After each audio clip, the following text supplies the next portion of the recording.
안녕하세요. 11월 17일 화요일입니다. 오늘은 역대하 14장 2절부터 15절까지입니다. 오늘도 저는 메시지로 읽어드리도록 하겠습니다. 아사는 선한 왕이었다. 그는 하나님 보시기에 바르게 행했다. 그는 이방 제단과 산당들을 없애고 신성하게 여기는 돌기둥들을 부수고 음란한 종교의 목상들 아세림을 베었다. 그는 또 유다 백성에게 명령하여 삶의 중심을 하나님, 그들 조상의 하나님께 두고 율법대로 행하며 계명에 따르도록 했다. 그가 유다 성읍들에서 모든 이방 산당과 제단들을 없앴으므로 나라가 평화로웠다. 그 땅이 평온하고 전쟁이 없어서 아사는 튼튼한 방어 체제를 구축할 수 있었다. 하나님께서 평화를 지켜주셨다. 아사는 백성에게 말했다. 우리에게 기회가 있고 이 땅이 평온할 때 든든한 방어 체제를 구축하여 성벽, 망대, 문, 빗장으로 성읍들을 요새화합시다.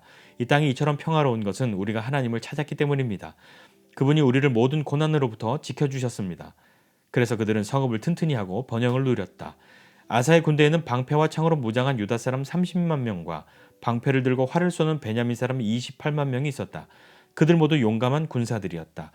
에티오피아 사람 세라가 아사와 전쟁을 벌이려고 100만 군대와 전차 300대를 이끌고 마레사까지 쳐들어왔다. 아사는 그에 맞서 마레사 근처 스바다 골짜기에서 싸울 준비를 했다. 거기서 아사가 하나님께 기도했다. 하나님, 주께서는 한 번 돕기로 작정하시면 적군의 많고 적음이 문제되지 않고 그들의 세력에도 눌리지 않으십니다. 오 하나님, 우리를 도와주십시오. 우리는 주님과 주님의 성품을 신뢰하기에 이 큰 군대에 맞서 싸우러 나왔습니다. 한낱 인간들이 주께 대적하지 못하게 해주십시오. 하나님께서 에티오피아 사람을 아사와 유다 앞에서 물리치셨다. 에티오피아 사람은 필사적으로 도망쳤다. 아사와 그의 용사들이 그랄까지 그들을 쫓아갔다. 죽은 자가 얼마나 많았던지 에티오피아 사람은 전의를 완전히 상실했다. 하나님과 그분의 군대 앞에서 어마어마한 사륙이 벌어졌다. 유다는 많은 전리품들을 실어 날랐다. 그들은 그랄 주변의 모든 성읍을 폐허로 만들고 그 땅을 약탈했다. 그곳 사람들이 안절부절 못한 채 하나님에 대한 두려움으로 벌벌 떨었다. 또 유다는 가축 지키는 자들을 공격하여 많은 양과 낙타를 빼앗아서 예루살렘으로 돌아왔다. 아멘. 유다의 세 번째 왕 아사의 이야기입니다. 이 아사는 오늘 본문에 보니까 선한 왕으로 기술되어 있습니다. 하나님 보시기에 선과 정의를 행한 왕으로 그렇게 써 있죠. 아사가 그의 모든 인생이 끝까지 이렇게 갔으면 참 더 좋았을 텐데 계속해서 아사의 인생을 좀 살펴보도록 하고요. 오늘 아사의 이야기 중에 중요한 부분을 좀 같이 나누고자 합니다. 아사는 하나님 보시기에 선과 정의를 행하는 왕이었죠. 선과 정의를 행한 것은 두 가지로 생각해 볼 수 있습니다. 첫 번째는 하지 말아야 할 것을 하지 않은 것과 두 번째는 해야 할 것을 한 것이죠. 하지 말아야 할 것을 하지 않는 것, 그것은 우상 숭배입니다. 그는 이방신을 섬기는 것, 뭐 산당이나 제단, 주상, 아세라상, 태양신을 섬기는 이런 모든 것들을 싹 다 없애버렸습니다. 싹 다 없애고 그들이 그것을 하지 못하도록 그렇게 했죠. 또 해야 할 일을 하게 한 것은 무엇이냐면 하나님만을 찾고 하나님의 율법대로 행하라고 백성들에게 명령합니다. 그래서 하나님을 찾게 한 것이죠. 네. 자, 그렇게 되니까 이 유다는 그 나라가 평온해졌다는 건 뭐냐면 고대의 평온은 전쟁이 없는 거죠. 고대 왕국에서 이렇게 전쟁 없는 기간을 보내는 동안에 왜 그것이 평온하고 좋으냐면 자신들을 다시 한번 정비할 수 있고 좀 더 강한 나라로 이렇게 손을 볼 수 있는 그런 시간이 왔기 때문이죠. 아무 걱정 없이요. 전쟁할 염려 없이요. 자, 그래서 그 사이에 아사가 이야기합니다. 우리 이 땅이 이렇게 평온한데 이건 우리가 하나님을 찾았기 때문이다. 우리가 하나님만을 의지했기 때문이다. 이렇게 평안한 때를 주셨으니 우리가 이 기간 동안에 우리의 성읍들을 요새화하고 나라를 튼튼하게 합시다. 자, 그 일을 합시다 하고 새로운 걸 만들고 정비하고 막 합니다. 하나님만을 찾았기 때문에 이들이 평안하게 이 건축도 다 잘 마치게 되었다. 이렇게 성경이 기록하고 있습니다. 8절 이하의 말씀은 구스 사람 세라와의 전쟁에 관한 그 내용입니다. 유다는 한동안 전쟁이 없었죠. 그 땅이 평온하였기 때문에 도시들을 잘 정비할 수 있었고요. 평안하게 그렇게 지냈는데 드디어 전쟁이 일어나게 된 것이죠. 그래서 구스가 어디입니까? 구스는 아까 우리 읽은 뭐 메시지에 보면 이집트 남쪽에 뭐 에티오피아 이렇게 나오는데 에티오피아는 이집트 남쪽에 있는 에티오피아인데요. 지금의 에티오피아가 아니라 지금으로 따지면 이 구스는 수단입니다. 수단. 이 수단에서 세라라는 사람이 이스라엘을 유다를 향해 쳐들어옵니다. 군대를 100만이나 이끌고요. 유다의 군대는 58만 명이 있었습니다. 그런데 이 100만 명과 58만 명 차이가 크죠. 유다와 이스라엘의 전쟁과 같이 그런 정도의 비율로 엄청난 차이가 있습니다. 거기에 이 구스는 전차가 300대입니다. 전차 한 대에 군인들이 몇 명 달려붙어야 한번 싸워볼 만한 것이 될까요? 가뜩이나 군대도 절반밖에 안 되는데 전차가 300대나 있습니다. 이 싸움을 꼭 싸워봐야 이 결과를 알 수 있는 싸움일까요? 쉽게 예상되는 싸움이지 않겠습니까? 그렇기 때문에 이 아사와 유다는 무엇을 했냐면 하나님께 기도하고 하나님께 부르짖습니다. 하나님의 이름을 부르고 하나님의 도우심을 구합니다. 그러면서 하나님이 반드시 우리를 돕지 않으시면 우리가 이것을 할 수 없다고 그렇게 이야기하죠. 강한 자와 약한 자 사이에 주님밖에 우리의 도움이 없습니다. 하나님 우리를 도와주십시오 라고 기도하고 하나님은 그 기도에 응답하십니다. 그래서 어떠한 방법이었는지 알 수 없지만 그들을 진멸하고 유다가 승리하는 그 모습을 살펴볼 수 있습니다.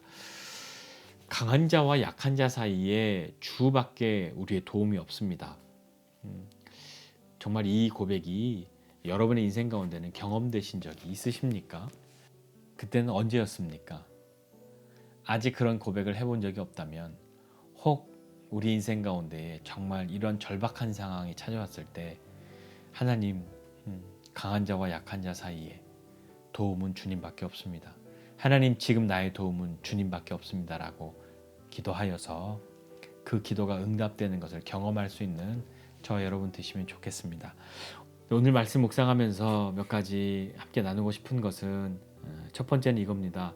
하지 말아야 할 것 하지 말고 해야 할 것 꼭 하자. 앞서 말씀드린 것처럼 아사가 한 일이 그것이었습니다. 하지 말아야 할 우상숭배 하지 못하게 하고 해야 할 하나님을 찾는 일 하게 한 것이죠. 다른 사람들에게 그 일을 그렇게 하도록 했다면 자기도 그 일을 해야 하는 것 아니겠습니까? 내가 하면서 다른 사람들에게 해라 하지 말아라 해야 그 말이 권위가 있고 그 말이 진실된 것이죠. 또 하나는 우리는 정말 위기 때에 어떻게 하느냐입니다. 위기 때에 그냥 될 대로 되라 하는 것이 아니라 뭐 어떻게 되겠지 하는 것이 아니라 위기 때에 아무것도 할 수 없을 때라도 가만히 있는 것처럼 보여도 우리가 그 가운데에서 반드시 기도해야 할 것, 믿음으로 기도해야 할 것은 무엇이냐면 하나님, 강한 자와 약한 자 사이에 나의 도움은 주님밖에 없습니다. 그것이죠. 여러분, 정말 도움이 필요한 때가 있지 않습니까? 그 누구도 나를 도와줄 수 없고 그 어떤 것도 내게 도움되지 못할 것 같은 때에 아무리 봐도 계산이 되지 않을 때에 아무리 봐도 빠져나갈 구멍이 없고 아무리 봐도 이길 수 없는 전쟁터에 내가 이렇게 있을 때 어떻게 하시겠습니까? 오늘 아사와 유다처럼 하나님의 이름을 부르고 하나님의 도우심을 구해야 합니다. 그것은 우리가 하지 말아야 할 것 하지 않고 해야 할 일 하는 그 삶에서 어제 말씀드린 것처럼 일상의 기도와 일상의 예배가 위기의 때도 여전히 기도와 예배가 되는데 그렇게 기도하고 예배하는 그 중심이 흔들리지 않는 것입니다. 하나님께 기도하고 하나님께 예배하는 그 중심이 위기가 왔다고 해서 사라지지 않는 것이죠. 하나님을 향한 신뢰, 하나님을 향한 믿음, 그것이 평상시에나 위기의 때에나 흔들리지 않는 것입니다. 여러분, 오늘 한 가지 부탁드리는 것은 우리가 믿음으로 해야 할 것이 무엇인지 생각해 보시고 또한 믿음으로 하지 말아야 할 것이 무엇인지 생각하셔서 그것이 내 마음 가운데에 기억나고 생각나는 것이 있다면 어떤 순간에 이것이 생각난다면 그때에 그냥 이전의 습관대로나 분위기를 따라가지 말고 내가 어떻게 해야 하나님이 웃으실 수 있는가 그것을 믿음으로 선택할 수 있는 저와 여러분 모두가 되시기를 주님의 이름으로 부탁드립니다. 기도하겠습니다. 하나님 아버지 은혜와 사랑을 감사드립니다.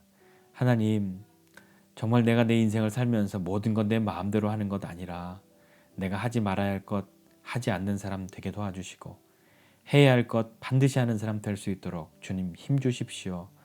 그리하여서 강한 자와 약한 자 사이에 도움 되시는 주님이 어떤 분이신지 경험하는 믿음의 삶이 나의 삶 될 수 있도록 은혜를 베풀어 주시기를 원합니다.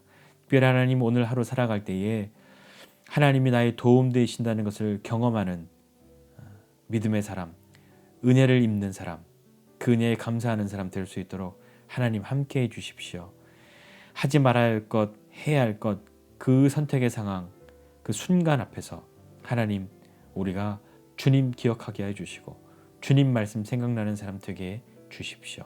감사드리고 예수님의 이름으로 기도드립니다. 아멘.